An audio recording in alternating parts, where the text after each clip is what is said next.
आज की परिस्थितियाँ, आज की सोच सब द्वापर के हिसाब से अलग रही। तो सतयुग, द्वापर, कलयुग और जितने भी हमारे 4 युग हैं, चारों की समय की परिस्थितियां अलग अलग है, चारों का एटमॉस्फेयर अलग अलग है, चारों की सोच अलग अलग है, चारों के सिद्धांत अलग है, चारों के काम करने के तरीके अलग अलग है। अब सवाल ये हो रहा है कि हमारे साथ जो सबसे बड़ी प्रॉब्लम है वो एक सिद्धांत को दूसरे सिद्धांत पर थोपा जाता है। क्या तो अब सतयुग कलयुग में क्यों चलाओगे साहब?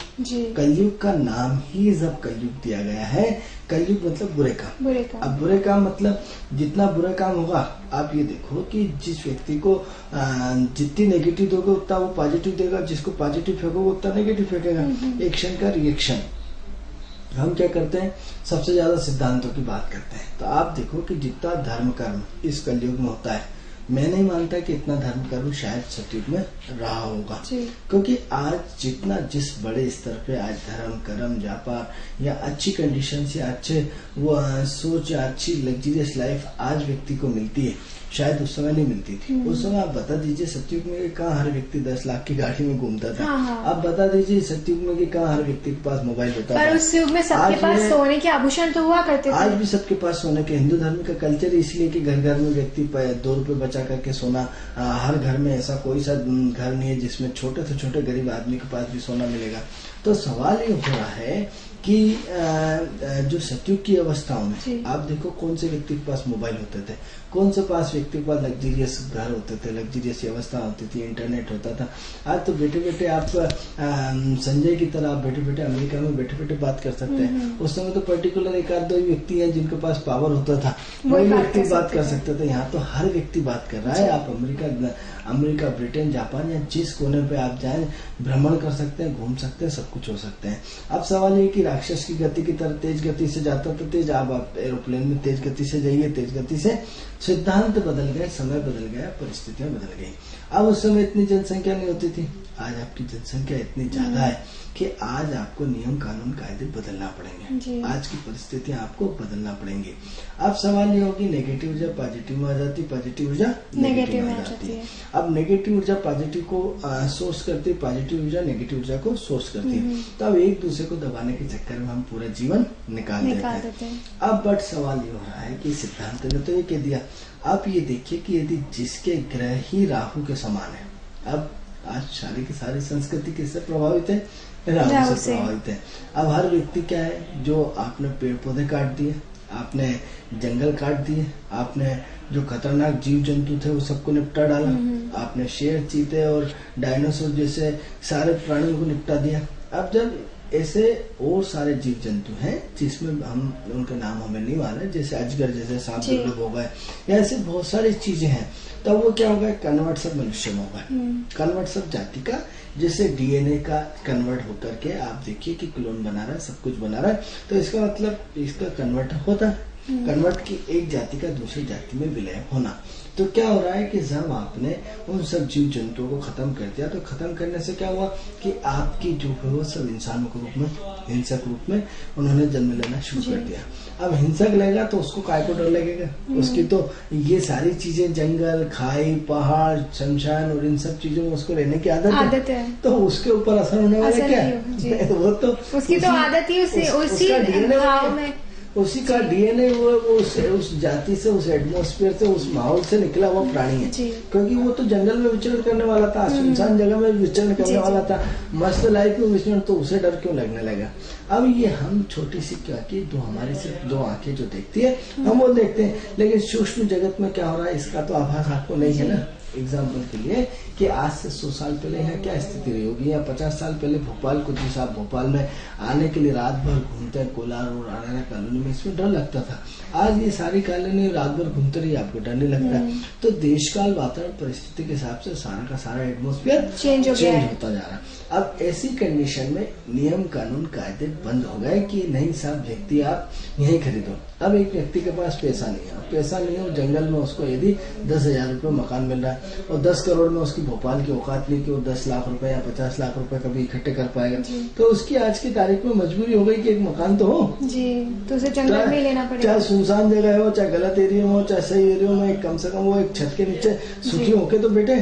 और ऐसी जगह यदि सस्ता ही मिलता है, स्वाभाविक सी बात है, तो उसने अपने गरीब आदमी ने अपने 10,000 में उसमें झोपड़ी लगा दी है, उसने अपना मकान बना लिया, किसी भी जिस नेगेटिव स्थान को हम मना कर रहे हैं। तो आप बताओ वो शहर में इतने पैसे कहाँ से लाएगा? शायद उसका मकान जीवन भर नहीं बन पाएगा। लेकिन हम ये देखते हैं कि आने वाले 10 साल 20 साल में वो जिस जगह सुनसान जगह में रहता है वो मेन इलाका बन जाता है। यानी क्या हुआ, गांव शहर बनता जा रहा है, शहर कस्बा बनता जा रहा है, कस्बे को कस्बा शहर में परिवर्तन हो रहा है, और शहर महानगर में परिवर्तन हो रहा है, महानगर किसी और रूप में बड़ा परिवर्तन हो रहा है। मतलब हर चीज में एडवांस होते जा रही है, हर जगह एडवांस होते जा रही है। मतलब माहौल आप देखते रहिए कि जिसको हम जंगल समझते थे आज वहाँ 4 लाइन गाड़ियां हैं, या आज जहाँ मूलभूत व्यवस्थाएं नहीं होती थी आज सब मूलभूत व्यवस्था है। यानी क्या हुआ, आपकी प्रकृति का चक्र पूरा घूम रहा है, आपका एटमॉस्फेयर घूम रहा है। आप इसका एग्जाम्पल दे सकते हैं कि आपके रहन सहन, कपड़े लत्ते, आपकी सोच, आपकी क्वालिटी, आपका रहन सहन। आज यदि पहले किसी से कहते कि आपकी लड़की किसी अफेयर करती दूसरे से, तो आदमी क्या होता है, तलवार लेके बिल्कुल खड़ा हो जाता था। आज किसी को मालूम पड़ जाए कि किसी की लड़की अफेयर करते हैं, उन्हें आप ठीक करती है, नॉर्मल बात है कि अब भैया उससे शादी लायक है कि नहीं है। अब उसका दिमाग ये नहीं जाता है अफेयर कर रहा है वहां तक तो ठीक है, सिर्फ वो जाता है कि एक संपन्न होना, एक अच्छे खानदान का होना, एक अच्छा व्यक्तित्व होना। तो आज की तारीख में अंतरजातीय विवाह होना भी मामूली बात हो गई। अब मामूली बात हो गई तो डीएनए क्या हुआ है, कन्वर्ट हो गया। अब जातिगत डीएनए नहीं बचा, क्या हो रहा है, जो संक्रमण जिसे कहते हैं, या जैसे आपने क्या टमाटर को काला कर दिया, यदि आपने यदि गौर से देखा हो तो आज की तारीख में मार्केट में टमाटर काले रंग का भी हो गया, या जातियों का वंश बदलता जा रहा है, गुण बदलता जा रहा है, उसकी पौष्टिकता बदलती जा रही। जैसे आज आपको हर चीज 12 महीने मिल रही, पहले इतनी 12 महीने आम तो नहीं मिलते थे, 12 महीने आपको मक्का तो नहीं मिलती थी, 12 महीने आपको चने नहीं मिलते थे। आज आपको 12 महीने हर चीज उपलब्ध हो रही है। क्या हो रहा है, प्रकृति में बड़ा परिवर्तन हो रहा है। तो बात चूंकि मित्रों आपको लग रहा है कि हम विषय से आपको भटका रहे हैं, विषय से नहीं भटका रहे, हम आपके मूल तत्वों को समझाने का प्रयास कर रहे हैं कि प्रकृति में कितना बड़ा परिवर्तन हुआ है, सोच में कितना परिवर्तन हुआ है, कलयुग आने से समाज में कितनी बड़ी मात्रा में परिवर्तन हुआ है। अब ये परिवर्तन कोई छोटा मोटा परिवर्तन नहीं, ये परिवर्तन बहुत बड़ा परिवर्तन है। अब बात तो ये, सबसे पहले हमने आपको ये आज अपने इतनी सी बात में इतना बताने का प्रयास किया कि जंगल खत्म होने से जो हिंसक पशु थे उन्होंने कन्वर्ट हो गए। और कन्वर्ट किस में हो गए, आप कोट पेंट टाइम में कन्वर्ट हो गए, मनुष्य रूप में कन्वर्ट हो गए, मनुष्य रूप में कन्वर्ट होगा, लेकिन राहु के साथ कन्वर्ट हो गए, क्योंकि राहु की कल्चर है, राहु की संस्कृति है, राहु का धर्म है। तो क्या हुआ, राहु निडर है, राहु को डर वर नहीं लगता, राहु तो बेहिचक है, राहु तो बहुत पावर क्षमता है, उसके पास कोई नहीं आता। तो क्या हुआ था, जो जगह जितनी भी हमने बताई थी वो सब राहु की जगह, चाहे शमशान राहु की जगह, चाहे बड़ा खाई राहु की जगह, चाहे जंगल राहु की जगह, चाहे मतलब पहाड़ी राहु की जगह, तो ऐसी ऐसी जगह मकान बनाने जो सब पहाड़ की जगह है। तो पहाड़ का भी डीएनए राहु है और व्यक्ति का डीएनए भी राहु है, तो डर लगने का सवाल ही नहीं होता। तो इसीलिए रेल हो या जेल हो, यानी हिंसक व्यक्ति को काय का रेल का डरना, जेल का डर। तो क्या है कि ये सारी की सारी चीजें अब कन्वर्ट हो चुकी है, चेंज हो सकती है, इसीलिए कोई भी व्यक्ति कहीं भी मकान ले सकता है। हाँ, ज्यादा नियम कानून कायदे लगाओगे तो आप पीछे रह जाओगे, क्योंकि आज जो चीज आपको जंगल दिख रहा है, जो चीज वो दिख रही, आज से 10 साल बाद वहाँ बड़ा मॉल दिखता है, बड़ा हॉस्पिटल दिखता है, बड़ा स्कूल दिखता है, बड़ा कॉलेज दिखता है। आप देखो कि जिन लोगों के आज भोपाल की स्थिति में जहाँ भी इंजीनियर कॉलेज है या बड़े बड़े वो है, तो आप कल्पना करो आज से 20-15 साल पुराने जब उन्होंने वो कॉलेज इंजीनियर बनाया होगा तो उन्होंने कुछ भी नहीं था, और सारे लोग उनको मूर्ख कहते थे कि कितना मूर्ख आदमी की जंगल में जाके इसने कॉलेज बनाया। आज वो कॉलेज मुख्य बिंदुओं पे आ गए। मुख्य आप रायसेन रोड के देखिए कि लोग जाना पसंद नहीं करते थे, आज सारे के सारे कॉलेज हुए और सारे की सारी कॉलोनियां बच गई, सारे का सारा एक ब्रिटिश पार्क से लेकर के पूरा का पूरा एक एटमोस्फेयर बन गया। यानी जिसको आप जिस समय गलत बोलते थे, तो सिद्धांतों की पुनर्वृष्टि होती रहती है, सिद्धांत बदलते रहते हैं। अब सवाल ये है कि वास्तु के बारे में चर्चा करते हैं या मकान के बारे में चर्चा करते हैं कि पहले आज से 10 साल पहले एक भी व्यक्ति जिसकी जो मर्जी आई, जहाँ गड्ढा खोदा, पिलर डाला, वो मकान बना देता था, मस्त रहता था। लेकिन आज जो आप हम देखते हैं कि बिल्डरशिप में हर व्यक्ति वास्तु के अनुरूप मकान बना रहा है। हर बिल्डर का एक अपना वास्तुकार होता है, हर बिल्डर का अपने वास्तुकार के साथ वो पूरी की पूरी उसके सानिध्य में वो मकान बनाता है। अब मित्रों ये बताएं कि जब वास्तु के संपूर्ण नियमों का पालन किया जा रहा है, वास्तु के संपूर्ण नियमों का पूरे व्यवस्थित ढंग से उसको क्रियान्वित किया जा रहा है, उसके बाद व्यक्ति परेशान क्यों, उसके बाद व्यक्ति के जीवन में समस्या क्यों? व्यक्ति आज उस मकान में रह रहा है, उसके बावजूद वो इतना भयंकर दुखी है कि शायद पहले दुखी नहीं था। तो अब ये इसको क्या कहेंगे? अरे भाई, अब तो आपने 100% अपने वास्तु के नियमों का प्रयोग किया, उसके बाद भी आप फेल क्यों हो रहे हैं? क्या कारण है बताइए आप हमें। उसका डीएनए उससे मैच नहीं कर रहा। आप तो बहुत दिमाग वाले हैं, आपने तो अपनी पूरी अकल लगा दी, आपके पास धन है, आपके पास दिमाग है, आपके पास बुद्धि है, आपके पास सब होगा। उसके बाद 100% वास्तु के नियम लगाने के बाद, क्योंकि प्रश्न ये होता है खुशबू जी कि आप ईश्वर से नहीं लड़ सकते, ईश्वर से आप कोई नहीं जीत सकता। आप जितने अपनी सुरक्षा के इंतजाम करते हैं उसको निकालने की व्यवस्था पहले हो जाती है। यानी क्या होता है, कुदरत पहले उसको तोड़ने की व्यवस्था करती है, फिर बनाने की व्यवस्था करती है। तो प्रश्न ये उठता है कि आप सोच रहे हैं कि हम समझदार हैं, कुदरत इससे ज्यादा समझदार है। सवाल ये हो रहा है मित्रों कि आपने सारे नियम वास्तु के अनुरूप बना दिए, आई एग्री, बट ये है कि आपने आपको तो नहीं बदला, अपने पापों को तो नहीं बदला, अपने कर्मों को तो नहीं बदला, आपने अपनी व्यवस्थाओं को नहीं बदला, अपने दान पुण्य को नहीं बदला, अपने जीवन की सोच को नहीं बदला। आज क्रूर तरीके से सबका शोषण करने में लगे हुए हैं। तो आप 100% वास्तु का प्रयोग करके क्या सुखी हो सकते हैं? अरे सुख यदि आप वास्तु का प्रयोग नहीं भी करते, आज एक गांव का आदमी जिसके पास पैसा नहीं होता, वो नहीं जानता वास्तु क्या होता है, उसने जहाँ देखा है भगवान का नाम लेके अगरबत्ती ठोक दी, जहाँ बनाए आज भी खुश है। लेकिन एक संपन्न आदमी पूरे वास्तु का प्रयोग करने के बाद भी दुखी है। क्यों? क्योंकि आपने दूसरों का शोषण किया है, आपने दूसरों की मजबूरियों का फायदा उठाया है, आपने आदमी को आदमी नहीं समझा है, आपने व्यक्ति को व्यक्ति नहीं समझा है। तो जीवन में जब तक आपके अच्छे पुण्य है तब तक तो आपको कोई बाल बाका नहीं कर सकता।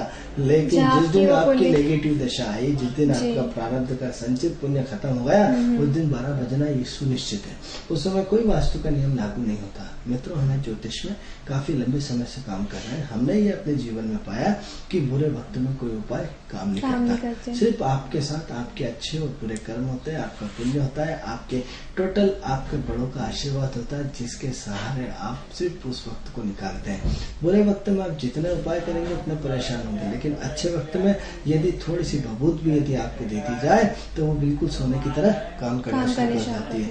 ये मित्रों हमारे प्रैक्टिकल अनुभव है। इसलिए सिर्फ प्रार्थना करिए, इसलिए पुण्य बढ़ाइए, इसलिए अपने आप को सोच में परिवर्तन करिए।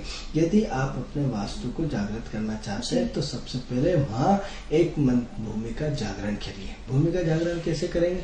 आप ये देखिए कि लगातार गायत्री मंत्र का जाप क्यों किया जाता है, ओम नमः शिवाय का जाप क्यों किया जाता है। ओम नमः शिवाय ध्वनि और मधुर बहुत धीमी गति से एक मंदिरों में एक लगातार एक ध्वनि और तरंगे चलती रहती है। क्यों चलती है? क्योंकि एक वाइब्रेशन होता है, एक तरंग होती है, एक फ्लो होता है, एक फ्लो जनरेट होता है, जैसे गाड़ी का इंजन होता है तो फ्लो में चलता है ऐसे। अब जहाँ उसका फ्लो टूटा तो गाड़ी खिच करने लग जाती है। तो जब आप एक मंत्र का जाप करते हैं तो एक एनर्जी पैदा होती है, एक एनर्जी पैदा होती है जो आप क्या होता है, दो चीजों का घर्षण होता है। जैसे ही दो चीजों का घर्षण होता है तो क्या होता है, ऊर्जा पैदा होती है। तो आप जब मंत्रों का लगातार एक फ्लो के साथ, लेकिन फ्लो के साथ क्या होता है, आप अपनी गाड़ी का एवरेज को मेंटेन करते हैं। जब आप एक गति के साथ 40 की स्पीड के साथ न कम न बढ़ और एक फ्लो के साथ चलाते हैं तो गाड़ी का मेंटेनेंस होता है, उसका वो निकलता है। तो उसी तरह आपको एक सबसे पहले वहाँ एक मंत्र का जाप करना चाहिए। क्या करना चाहिए? जो आपको मंत्र अच्छा लगे, किसी योग्य ब्राह्मण से करा सकते हैं, खुद कर सकते हैं, ईश्वर की साधना करके आपको उस भूमि को जागरण करिए। जागरण क्या होता है? निश्चित रूप से आज से 50 साल पहले हो सकता है वहाँ कुछ और नेगेटिव ऊर्जा रही हो या और कुछ रहा हो, या हमें तो नहीं मालूम ना, हम तो सिर्फ वर्तमान समय की स्थिति को देखते हैं। हर घर जो हर जमीन है वो सब किसी को सूट नहीं करती, सबको सूट नहीं करेगी, किसी को सूट करती है, किसी को नहीं करती है। तो सबसे पहले वहाँ की ऊर्जा को जगाइए। क्या है वैष्णो देवी में ऐसा कि जाकर के आपकी मन्नतें पूरी होती हैं? क्या है मंदिर में ऐसा कि आप 10 मिनट बैठ करके आपको बड़ा आनंद आता है? क्या है ऐसा कि लोग तिरुपति बालाजी जाकर के वहाँ बैठते हैं? क्या है ऐसा हरिद्वार में? मित्रों, एक वाइब्रेशंस का खेल है, एक ऐसी तपोभूमि, जैसे आप क्या कहते हैं कि आप पूरा हिमालय का बेल्ट क्या है, पूरा तपोभूमि का, जैसे हिमालय का पूरा बेल्ट जाएंगे तो वहाँ जो ऋषियों ने तप किया है, मंत्रों का जाप किया है, यज्ञ किए हैं, दान किए हैं, तो वो पूरा का पूरा बेल्ट एक पवित्र भूमि में आता है। ऐसी पवित्र भूमि में बेल्ट आता है जिसकी की आप कल्पना भी नहीं कर सकते। वहाँ ऊर्जा का उत्पादन होता है, वहाँ ऊर्जा निरंतर बहती रहती है, वहाँ ऊर्जा का एक फ्लो होता है, वहाँ ऊर्जा एक अपने आप में रहती है। आप आपको सिर्फ ध्यान करके उसको ग्रहण करने की आवश्यकता है। क्यों है? क्योंकि वो बेल्ट पूरा ऋषि तुल्य होता है, वो बेल्ट पूरा तप वाला होता है, वो बेल्ट पूरा ऊर्जा वाला होता है। तो क्या आप जिस मकान में रहने जा रहे हैं, जिस मकान को बनाने जा रहा है, उस ऊर्जा का बेल्ट आपने जागृत किया। इसलिए सबसे पहले 21 दिन तक सुंदरकांड का पाठ करिए, 21 दिन तक वहाँ पे अखंड रामायण का पाठ करिए, 21 दिन तक लगातार कुछ न कुछ कन्याओं को भोजन कराइए, 21 दिन तक लगातार उसमें दीपक लगाइए, 21 दिन तक 2 अगरबत्ती लगा करके भगवान से प्रार्थना करिए कि हे भगवान इस भूमि को मेरे अनुरूप बना दो, हे ईश्वर इस भूमि को मेरे अनुरूप बना दे, ईश्वर इसमें ऊर्जा का संचार करना, हे धरती माता इसमें जागृत हो जा। देखिए यदि ऐसा नहीं है तो आप जो बोलते हो वो ईश्वर आपकी इच्छा पूरी कर देता है, आप जो चाहते हो आपको मिल जाता है। मतलब ब्रह्मांड की शक्ति का, शब्दों का ऐसा चमत्कार है कि जो आप बोलते हो हाँ ईश्वर उसको सुनता है और कैच करना शुरू कर देता है। इसका एग्जाम्पल यदि ऐसा नहीं होता तो आज महाभारत जब कब हुआ था उसकी आज सारी की सारी आवाजें टेप रिकॉर्डिंग की जाती है और उसमें रिकॉर्डिंग करके ये सत्य प्रमाण हो गया है कि यहाँ वाकई महाभारत हुआ था। क्योंकि शब्द कभी मरता नहीं है, शब्द हमेशा जिंदा रहता है, शब्द हमेशा जागृत अवस्था में रहता है। शब्दों की शक्ति इतनी ज्यादा होती है कि शब्दों का कोई तोड़ नहीं होता। इसलिए बार बार हम कहते हैं कि आपकी वाणी से ऐसा कोई शब्द न बोले जिसको क्षति पहुंचे। आपकी वाणी को चुप रखिए, 100 में दिन भर में से ऐसा कोई ऐसा शब्द जो आपको सही हो सकता है। इसलिए आप अपनी वाणी को संयमित रखिए। ये ईश्वर की सरस्वती की पवित्र वाणी है, इस वाणी को संयमित रखिए। इससे गलत न बोले, इससे अच्छा बोले, इससे सिगरेट न पिए, इसको दूषित न करें, इसको मांस मदिरा न खाएं, क्योंकि ये ईश्वर का सबसे बड़ा मंदिर है और मंदिर का मुख्य द्वार है। क्योंकि शरीर एक अपने आप में एक मंदिर होता है, जैसे घर एक मंदिर होता है तो शरीर भी अपने मंदिर होता है। इस मंदिर का प्रथम द्वार आपका जो है वो मुंह है। मुंह से आपकी सारी की सारी चीजें पेट में जाती है और आपकी भूख को शांत करती है। जब भूख की शांत करती है तो आपकी एनर्जी का फ्लो बनता है, आप उसको पचाते हैं, आप आनंदित हो जाते हैं। आपने मीठा खाया, मजा आ गया। किसने आपको बताया मीठा खा के मजा आ गया? आपकी जुबान ने आपको बताया कि ये मीठा था और इससे आपको आनंद मिल गया, इससे आपको रस मिल गया। आपके जितने तरह के रस होते हैं आपकी जुबान को स्पष्ट रूप से बताते कि ये रस ऐसा है, ये रस मीठा है, ये रस नमकीन है। और यही 24 रस आपको किसी को ठेस पहुंचाते, किसी को खुशी पहुंचाते, किसी को दुख पहुंचाते हैं, किसी को प्रेम करते हैं, किसी को किस रूप में, किसी को किस रूप में आपकी जुबान उसको लगातार प्रहार करती रहती है। तो सबसे पहले इस मंदिर को तो सुधारें। तो अब सवाल ये कि यदि हम 21 दिन उस पवित्र भूमि को जागरण करते हैं, जागरण करने की अवस्था क्या है कि आप वहाँ दीपक लगाइए, वहाँ अगरबत्ती लगाइए, वहाँ नैना विनय करिए, वहाँ प्रार्थना करिए, उनसे जो भी कहते हैं कि है स्थान देता हमें इतनी जगह देते हो कि हम इसमें अच्छे ढंग से रह सके। अब सवाल ये, वो आदमी ने प्लाट लिया नहीं, उसमें अगरबत्ती 2 ठोकी नहीं और अगले दिन से काम करना शुरू कर दिया। सबसे पहले आप क्या करते हैं? खेत को बनाते हैं तो खेत को पहले जोतते हैं, जोतने जाते से खेत को जाके बीज नहीं डाल देते कि डाला और उसमें आपका उग गया है। अरे पहले भूमि को समतल किया जाता है, उसको बनाया जाता है, उसको जोता जाता है, उसमें खाद बीज डाला जाता है, उसको खुला रखा जाता है जिससे भूमि की उर्वरक शक्ति वापस आ जाए। फिर उसको पानी दिया जाता है, फिर उसको गर्मी दी जाती है, फिर उसके बाद ये बीज बोने की जो प्रक्रिया है वो सबसे लास्ट की प्रक्रिया है। आप मित्रों जाते से बीज नहीं बोते, तो सबसे पहले आप जाते से उस पे 21 दिन कुछ न कुछ एक्टिविटी का फिलो तो बनाए। आज उसमें रामायण करा ले, हो सकता है यदि इससे भी बड़ा यदि आपकी क्षमता है तो उसमें भागवत जरूर कराएं, क्योंकि भागवत में आपका जन्म जन्मांतर, क्योंकि यदि वहाँ कोई देव आत्मा बैठी है, यदि वहाँ कोई पवित्र आत्मा बैठी है, यदि वहाँ कोई दूषित आत्मा बैठी है, यदि कोई भी बुरी आत्मा यदि वहाँ बैठी है तो क्या होगा मित्रों कि उसका वो भागवत कथा का सोपान करने से उतर जाएगा, उसको जन्म जन्मांतर से मुक्ति मिल जाएगी। जब उसको उस मुक्ति में मिलेगी तो निश्चित रूप से आपको आशीर्वाद देगा। इसके अलावा जो महत्वपूर्ण चीज है कि भागवत जो हमारी जन्म जन्मांतर की का हमारे हिंदू धर्म की सबसे बड़ी लॉजिक है। हिंदू धर्म में आज भागवत का पुराण का पाठ तो हमारे स्कूलों और कॉलेजों में नहीं किया जाता, लेकिन मित्रों यदि जरा से भी आप विद्वान और पेपर और मैगजीन पढ़ते हैं तो अमेरिका जैसे विदेशी राष्ट्र में पूरे कॉलेजों में भागवत का पाठ कराया जाता है, भागवत का संश्लेषण कराया जाता है, भागवत का अध्ययन कराया जाता है।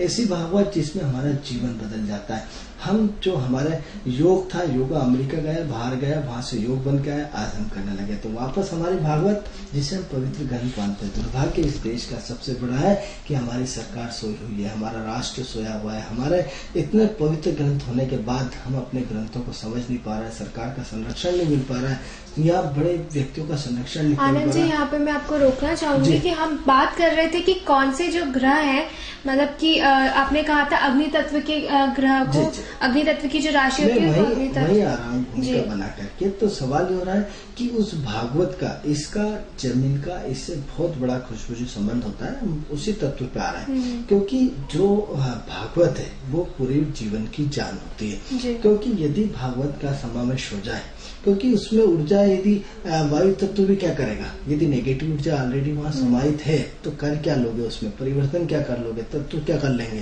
क्योंकि आपको वो वहाँ का एटमॉस्फेयर बनाना पड़ेगा, वहाँ की जागृति लाना पड़ेगी, उस भूमि को जागृत करना पड़ेगा। अब आपने जल तत्व लेकर भी क्या कर लिया, उसमें परिवर्तन तो कुछ नहीं होने वाला, क्योंकि आपको उस भूमि को जागरण करना है। जागरण कैसे होगा, एक भागवत के माध्यम से, एक भागवत कथा का जागरण करेंगे तो उसमें क्या होगा, उस भूमि का एक लेवल बढ़ जाएगा, लेवल बढ़ जाएगा। अब लेवल कैसे बढ़ेगा, आप इसका एग्जांपल करके देखिए कि बड़ी बड़ी मशीनें आती हैं आजकल, कि आज इस भूमि की स्थिति आज से 1 महीने पहले क्या थी, और जब आपने उसमें पूजा पाठ करा, यज्ञ करा, अनुष्ठान करा, तो आप उसको 21 दिन तक लगातार वहाँ यज्ञ करिए, छोटा सा गायत्री मंत्र का यज्ञ करिए। यज्ञ करने से वहाँ की पूरी की पूरी जो एनर्जी है वो पॉजिटिव हो जाएगी। पॉजिटिव हो जाएगी तो आपकी वहाँ की पूरा का पूरा एटमॉस्फेयर जागृत हो जाएगा। अब जागृत होगा तो वो तत्व उस पर काम करेंगे। अब वो जागृत ही नहीं है तो आपके तत्व उसमें कर क्या लेंगे, क्योंकि एक दूसरे का मेल और जोल उसके संबंध को आगे बढ़ाता है। जैसे आप सब्जी बनाते हैं तो सब्जी से हर चीज को कंटेंट होता चला जाता है, नमक से, मिर्ची से, हल्दी से, तेल से, सबसे उसका मिश्रण होता हुआ चला जाता है, और एक कड़ी में सब जुड़ते हुए सब्जी का रूप धारण कर लेते हैं। लेकिन आप सोचोगे नहीं साहब इसको तो सिर्फ मिर्ची की बात करो, तो संभव नहीं है। यदि आप वास्तव में अपने परिवार को, अपने घर को अच्छा बनाना चाहते हैं तो अपने घर में भागवत का जरूर निश्चित रूप से पाठ कराइए। 7 दिवसीय भागवत कथा आपके जीवन को बदल देती है। किसी योग्य लेकिन ऐसे व्यक्ति से भागवत कराइए जो लालची न हो, निस्वार्थ स्वभाव हो। लेकिन भागवत कराने के साथ साथ लास्ट दिन वहाँ ब्रह्म भोज अवश्य कराइए। सब लोगों को, अपने मिलने जुलने वालों को सबको भोजन कराइए, तभी आपकी भागवत सफल होती है, अन्यथा नहीं। जी। तो हम बात कर रहे थे भूमि के जागरण की। तो जो लोग आज भी अपने मकान से दर्शकों दुखी हैं, या जो व्यक्ति अपने मकान में अपने असंतुष्ट हो रहे हैं, अपने पर्याप्त मात्रा में उनको धन नहीं बच रहा है, कहीं न कहीं छोटी छोटी दिक्कतें चल रही, तो उनको आज अपने घर में निश्चित रूप से भागवत, जब भी उनकी अवस्था चले तो उनको भागवत का 7 दिन का पाठ विधि विधान से निश्चित रूप से ब्रह्म भोज के साथ कराना चाहिए, भोजन प्रसादी के साथ कराना चाहिए। तभी आप देखिए कि अगले 8वें दिन आप में, आपके परिवार में, आप में बहुत बड़ा चेंज दिखेगा। इतना बड़ा चेंज जो आपकी घर की व्यवस्थाओं को चेंज कर देगा, क्योंकि भागवत जन्म जन्मांतर को तारती है। तो इसलिए बात ये कर रहे थे कि सबसे पहले भूमि का जागरण करिए। यदि भूमि जागृत होती है तो आपकी सारी आने वाला समय, आपकी सोच, आपकी क्रांति, क्योंकि कोई आपका इंट्यूशन है जो आपको आगे बढ़ाता है, आपकी सोच को आगे बढ़ाता है। ऐसा इंट्यूशन जिसकी कि आप कल्पना भी नहीं कर सकते। यानी आपके विचार आए कि मुझे ऐसा नहीं, ऐसा करना चाहिए, कौन विचार देगा आपको? कोई ऐसा पावर क्षमता आई, आज आपको ये लगा कि मुझे टाई पहन के बैठना है, आपको लगा कि आज मुझे फलाने जगह जाने से मेरा काम हो जाएगा, आपको लगा कि आज मुझे फलाने जगह नौकरी के लिए आवेदन देना चाहिए, ये मतलब तुरंत आपके काम होते जाएंगे, जो आप सोच रहे हो वो चीज होने लगेगी। तो एक इंट्यूशन आता है, वो इंट्यूशन आपको देता कौन है? सबसे पहले इंट्यूशन की बात करें कि वो इंट्यूशन आता कहाँ से, कौन देता है? इस ब्रह्मांड की एक ऐसी शक्ति है, ऐसा पावर है जो आपको समय समय पे जागृत करके आपको इंट्यूशन देता रहता है। अब नहीं इस रोड पे चलना, अब नहीं ऐसा करना, अब नहीं इसको उधार देना, अब नहीं इससे उधार लेना, अब इससे संबंध तोड़ना, अब इससे संबंध बनाना। एक आपको इंट्यूशन आता है, वो इंट्यूशन परमात्मा के द्वारा निर्मित होता है। अब वो परमात्मा के द्वारा जब वो इंट्यूशन निर्मित होता है तो वो आपको लगातार प्रेरणा देता है, वो आपको इंट्यूशन लगातार बढ़ाता रहता है, वो इंट्यूशन आपको रात में भी सोने नहीं देता, वो इंट्यूशन आपको भगाता रहता है कि नहीं अब मेरी यहाँ गलती होती है, अब मुझे यही सुधार करना है और अपने आप को कल से चुप रखना है, अपने जीवन में परिवर्तन करना है, अपने जीवन में वो एक इंट्यूशन यदि आप जीवन में समझ जाए कि वो इंट्यूशन आया कहाँ से, वो इंट्यूशन आपका परमात्मा होता है, वो इंट्यूशन आपका सत्कर्म होता है, वो इंट्यूशन आपका धर्म कर्म होता है, वो इंट्यूशन आपके आपकी कार्य करने की शैली होती है, वो इंट्यूशन आपका प्रारब्ध का संचित कर्म होता है, वो इंट्यूशन आपके माता पिता का आशीर्वाद होता है, वो इंट्यूशन आपके अपने मित्रों का आशीर्वाद होता है, वो इंट्यूशन आपके अपने पड़ोसियों का सहयोगात्मक इंट्यूशन होता है। मतलब जिनके लिए भी आपने अच्छा किया उनके द्वारा आपको ये इंट्यूशन मिलता है, उनके द्वारा इंट्यूशन मिलता है। यदि आपको अपने गुरु का आशीर्वाद मिला, वो आशीर्वाद कन्वर्ट होकर इंट्यूशन में परिवर्तन होता है। आपने यदि किसी भिखारी को भोजन किया, किसी जीव आत्माओं को भोजन कराए, तो वो इंट्यूशन आपका अपने आप में वो डिसीजन मेकिंग पावर बनता है। वो इंट्यूशन आपको आगे बढ़ाने के लिए प्रेरणा देता है। तो वो इंट्यूशन क्या है, तो इस इंट्यूशन को समझने लग जाए कि वहाँ की डिमांड्स क्या है, उस धरती की डिमांड्स क्या है, वो इंट्यूशन क्या चाहती है। क्योंकि सवाल ये हो रहा है कि पहले क्या होता था कि एक गांव के बाहर एक खेड़ापति बनाया जाता था। अब खेड़ापति मतलब गांव की सुरक्षा का कवच। यदि आप थोड़ा सा खुशबू जी की गांव के लेवल पे जाएंगे तो वो एक मतलब गांव के में जो किस खेत के बीच में वो मटकी रखते थे, वो जिस गांव का खुशबू जी क्या होता है कि आज भी जब यदि आप छोटे छोटे गांव में जाएंगे तो वहाँ हनुमान जी का एक दक्षिण मुखी मंदिर होता है, उसे खेड़ापति हनुमान बोलते हैं। तो एक हनुमान जी क्या करते थे कि उस गांव की सुरक्षा के कवच होते थे, उनको सुरक्षा के कवच के लिए बिठा दिया जाता था। गांव में उससे मित्रों न तो बाढ़ आती थी, न बीमारी होती थी, न रोग होता था, न दुख आता था, न गर्मी लगती थी, न सर्दी लगती थी। आपका एक बहुत बड़ा सुरक्षा का कवच कुंडल होता था। ऐसा सुरक्षा का कवच कुंडल जो आपके खेड़ापति हनुमान जी के रूप में एक पूरा का पूरा गांव को, एक सीमा को सुरक्षित रखता था। अब मित्रों आप कहेंगे ये ऐसा होता है? मित्रों ऐसा होता नहीं, ऐसा हुआ है, ऐसा होता आ रहा है, ऐसा होता रहेगा। आज विश्वास नहीं तो आज भी किसी छोटे से गांव में जाइए, वहाँ गांव के बाहर आपको एक दक्षिण मुखी हनुमान जी का मंदिर मिलेगा जिसे खेड़ापति के नाम से जानते हैं। हम तो हमारे गांव में देखते ही देखते हैं। तो आज भी वो खेड़ापति आपकी क्या करता है, सुरक्षा का कवच करता है। तो आप क्या है, आपकी सुरक्षा के घेरे में आ गए। जैसे देश की सीमाओं की सुरक्षा होती है, प्रदेश की सीमाओं की सुरक्षा होती है, गांव की सीमाओं की सुरक्षा होती है। आपकी सुरक्षा रात में कौन करता है? पुलिस करता है, उसमें गश्त करती है, आपकी सीमाओं की सुरक्षा करती है। तो ऐसा का ऐसा एक इंट्यूशन यदि माने, यदि धर्म को मानते हैं, तो खेड़ापति हनुमान जी क्या करते थे, आपके पूरे के पूरे गांव की सुरक्षा का जिम्मा। लेकिन आज समय का दौर बदला, परिस्थितियां बदली, जनसंख्या बदली, अब खेड़ापति हो गए बीच में, क्योंकि चारों तरफ वो मकान बनते हुए चले गए। अब खेड़ापति हो गए बीच में, तो क्या हुआ, सुरक्षा कवच टूट गया। तो क्या हुआ, समस्याओं का दौर बढ़ गया, समस्या परेशानियां बढ़ गई। आज यदि हर गांव में, हर शहर में पुनर्इस सिस्टम को यदि लागू किया जाए और यदि सरकार इसमें जागृत हो जाए और जागृत होकर के समाज जागृत हो जाए, पंचायत जागृत हो जाए, जनपद जागृत हो जाए, नगर पालिका जागृत हो जाए, कि यदि उस पुरानी थ्योरी को वापस यदि अप्लाई किया जाए, एक दो ऐसा नहीं कि हम कहते हैं हमारी बात मानो, आप एक दो जगह प्रैक्टिकल करके देख लीजिए। वो गाँव के बाहर आज फिर एक सुरक्षा का कवच पुनः खेड़ापति के रूप में स्थापित करिए।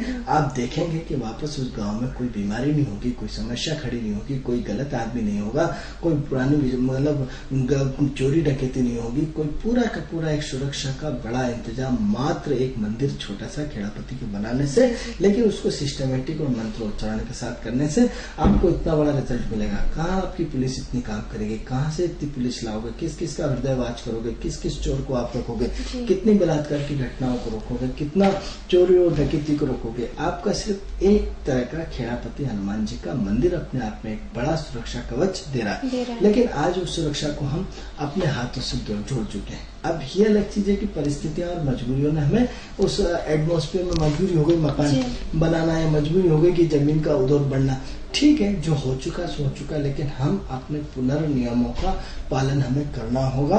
आज जो लोग कॉलोनियां बनाते हैं, बिल्डरशिप के लिए मैं बता रहा हूँ कि जो लोग कॉलोनियां बनाते हैं, कॉलोनी के चारों तरफ से दीवार बनाते हैं, उन्हें भी अपने एक बड़ा अपने कॉलोनी के बाहर एक खेड़ापति हनुमान जी को बनाना चाहिए। आप देखेंगे कि उस कॉलोनी में कोई समस्या नहीं रहेगी, उस कॉलोनी में ऑटोमेटिक सुरक्षा होगी, वह चोर नहीं घुस पाएगा, वह बेईमान नहीं घुस पाएगा, उसमें गलत चीजों की एंट्री बिल्कुल नहीं हो पाएगी। आप छोटी छोटी कॉलोनी में प्रयोग कीजिए। यहाँ तो एक 200, अब तो बड़ी बड़ी कॉलोनियां बन रही, कोई 100 एकड़ की कॉलोनी बन रही, कोई 50 एकड़ की कॉलोनी बन रही, कोई 10 एकड़ की कॉलोनी बन रही। तो उन कॉलोनियों में गवर्नमेंट को भी ये करना चाहिए कि वहाँ एक खेड़ापति हनुमान जी के मंदिर का एक प्रावधान करा जाए। यदि एक सरकार थोड़ा सा जिम्मा जागरूक हो जाए, उस नक्शे के अंदर एक छोटा सा एड सिस्टम कर दे, क्योंकि यदि जरा सा एड करने से, यदि उसमें खेड़ापति हनुमान जी यदि आपकी पूरी कॉलोनी की सुरक्षा करते हैं, तो आप देखेंगे कि कितनी सारी वारदातें बच जाएंगी, कितने सारे बलात्कार बच जाएंगे, कितनी सारी चोरी डकैती का सिस्टम बदल जाएगा, कितनी सारी वहाँ की मन की आत्मा को, विश्लेषण को पवित्रता हो जाएगी। वहाँ पूरे कैंपस में जो है शांति बने। आप देखेंगे कि कई बार आपको इंट्यूशन मिलता है, मुझे आप इस रास्ते पर रोज जाते हैं, आप मालूम पड़ेगा कि आज इस रास्ते से नहीं इस रास्ते से जा रहा है। क्यों? क्योंकि आपको एक इंट्यूशन लगता है कि कोई आपकी आगे वाले आने वाले समय में रात 10 बज गई और यहाँ कोई ना कोई चोर आपका इंतजार कर रहा है। लेकिन आपने क्या करा, मालूम पड़ा, अगले दिन पेपर पढ़ा कि अगले दिन उस पेपर में किसी को लूट लिया, और उसी समय, उसी क्षण जिस समय आप जाने वाले थे, इसने किसने रोका आपको कि आज इस रोड पे नहीं इस रोड पे जाना? आपके इंट्यूशन है, आपके अपने कर्म है, आपके अपने भाग्य में। तो आज थोड़ा सा हर गांव में खेड़ापति हनुमान जी, गवर्नमेंट को जागृत करके एक नक्शे में खेड़ापति हनुमान जी का प्रावधान हर कॉलोनी में कर देना चाहिए, क्योंकि स्वरूप बदल गया।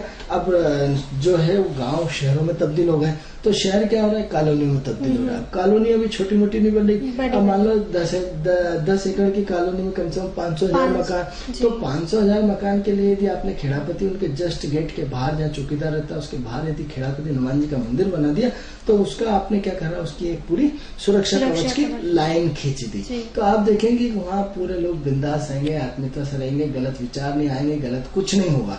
तो थोड़ा सा प्रयोग हमें करना पड़ेगा अपने आप को सुधारने के लिए, क्योंकि मित्रों ये विषय बड़ा व्यापक है और इस विषय को हम पूरा जारी रखेंगे, क्योंकि हमें आपको बहुत महत्वपूर्ण जानकारियां अभी और बहुत सारी बाकी हैं। इसलिए थोड़ा सा अपने आप को पेशेंस बना के रखें, क्योंकि ये विषय हमारा एपिसोड लगातार चलता रहेगा। समय अभाव है, समय की कमी के कारण हमें दर्शकों से विदा लेना पड़ेगा। तो दर्शकों, अगर आपको कोई भी समस्या, पारिवारिक कलह हो रहा है, या बच्चे आपके पढ़ नहीं रहे, या बच्चों में किसी प्रकार की समस्या है, बीमारी को लेकर या किसी भी चीज को लेकर, या प्रॉपर्टी खरीदना चाहते हैं, तो हमारा जो नंबर स्क्रीन पे फ्लैश हो रहा है उस पर जरूर संपर्क करें। आनंद जी आपकी समस्या का समाधान करेंगे। तो दर्शकों, कार्यक्रम में फिलहाल इतना ही। अगले दिन फिर मिलेंगे इसी समय, इसी शो में। तब तक के लिए नमस्कार। नमस्कार।